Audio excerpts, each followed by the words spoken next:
Pyramid of Giza किसने बनाया? शायद पिरामिड एलियंस ने बनाया। नहीं, पिरामिड इंसानों ने बनाया एलियंस की मदद से। ये क्वेश्चन तो हर कोई पूछता है, लेकिन असल क्वेश्चन ये है कि पिरामिड को बनाया क्यों गया। बहुत से लोगों का मानना है कि पिरामिड्स एक टॉम यानी एक कब्र है। बहुत से लोग कहते हैं कि गीजा पिरामिड्स को स्टार्स के साथ अलाइन किया गया है, लेकिन वहीं दूसरी तरफ बहुत से आर्कियोलॉजिस्ट ये भी मानते हैं कि पिरामिड्स कब्र नहीं बल्कि एक इलेक्ट्रिक पावर जनरेटर था उस जमाने में। और आज हम जानेंगे कि इस थ्योरी में कितनी सच्चाई है। गीजा के पिरामिड्स हमेशा से ही एक अबूझ पहेली रहे। Hidden beneath this desert landscape lie the secrets of this ancient civilization. सबसे पहले हम बात कर रहे हैं पिरामिड ऑफ गीजा की, जो कि इजिप्ट में लोकेटेड है, जिसकी लंबाई 147 मीटर से और लेंथ 230 मीटर से पर साइड। और इसे बनाने के लिए 23 लाख ब्लॉक्स का इस्तेमाल किया गया है और एक ब्लॉक का वजन लगभग 3000 से 15000 किलो है। तो चलिए जानते हैं कि पिरामिड्स को बनाया क्यों गया। अब ये देखिए, एक रियल इजिप्शियन कब्र ऐसी दिखती है, डार्क, बंद और कुछ अननोन लैंग्वेज से लिखा हुआ होता है। और यह है ग्रेट पिरामिड ऑफ गीजा, दुनिया का सबसे बड़ा डोम। और आप इसे जितना क्लोजली देखोगे तो आपको समझ आएगा कि ये पिरामिड मुर्दों को दफनाने के लिए तो डेफिनेटली नहीं बनाया गया। क्यों?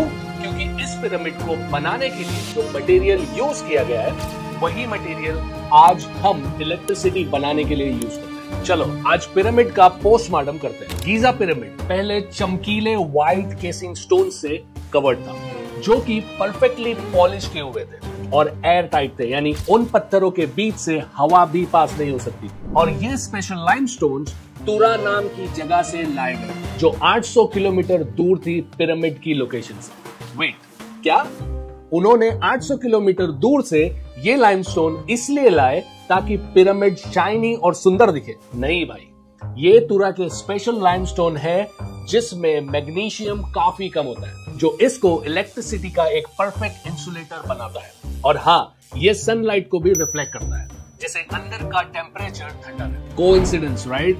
हो सकता है, पर चलो और थोड़ा डीप में जाते हैं। पिरामिड्स के अंदर के चेम्बर्स रोज ग्रेनाइट से बने हैं, जिसमें 85% क्वार्ट्ज होता है। क्वार्ट्ज पाइजोइलेक्ट्रिक होता है, यानी जब ये मटेरियल पर प्रेशर पड़ता है या स्क्वीज होता है तो यही मटेरियल इलेक्ट्रिक चार्ज जनरेट करता है। और गेस करो ये ग्रेनाइट कहां से लाया गया? एक आसवा नाम की जगह से, जो फिर से हंड्रेड्स ऑफ किलोमीटर्स दूर थी पिरामिड्स। अब यहाँ से बात थोड़ी वियर्ड हो जाती है। पिरामिड के अंदर जो ग्रेनाइट स्लैब्स लगे हैं, उनकी स्ट्रक्चरल डिजाइन काफी अजीब है, जो कि डेकोरेशन के लिए बिल्कुल नहीं लगते। इनफैक्ट इनको बनाना भी काफी मुश्किल हुआ हो। आखिर क्यों कोई इतनी हैवी 80 टन की स्टोन ब्लॉक्स को इतनी दूर से लाए, जबकि ये अंदर से दिखता भी नहीं है? हिस्टोरियंस का कहना है कि ये रिलीविंग चेम्बर्स हैं, जो ऊपर के वेट को संभालने के लिए बनाए गए थे। लेकिन ट्विस्ट ये है कि नीचे के चेम्बर्स में ऐसे कोई स्टोन ब्लॉक्स नहीं है। अब सोचो, अगर किसी तरह से इन चेम्बर्स पर प्रेशर डाला जाए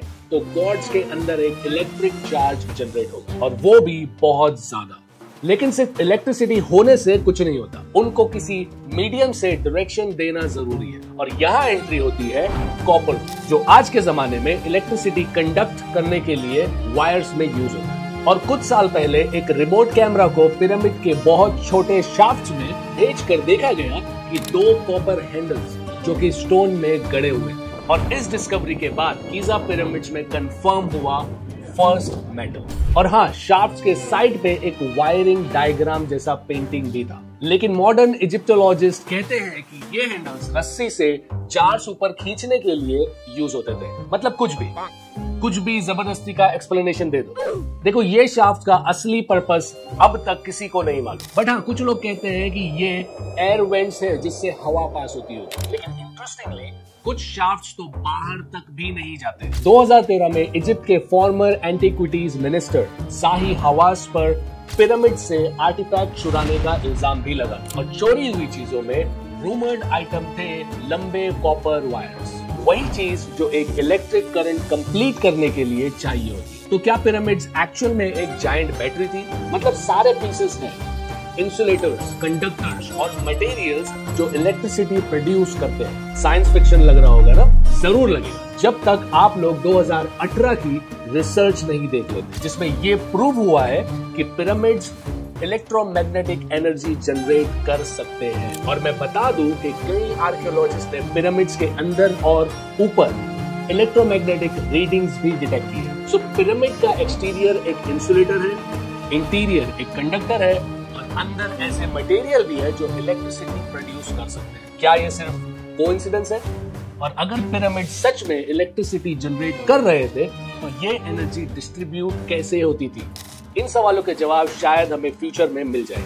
अगर आज कुछ नया सीखने को मिला तो लाइक, शेयर और सब्सक्राइब करना मत भूलिए ताकि हमारी अपकमिंग वीडियोस आप तक पहुंचती रहे। मिलते हैं अगले वीडियो में किसी नए टॉपिक के साथ।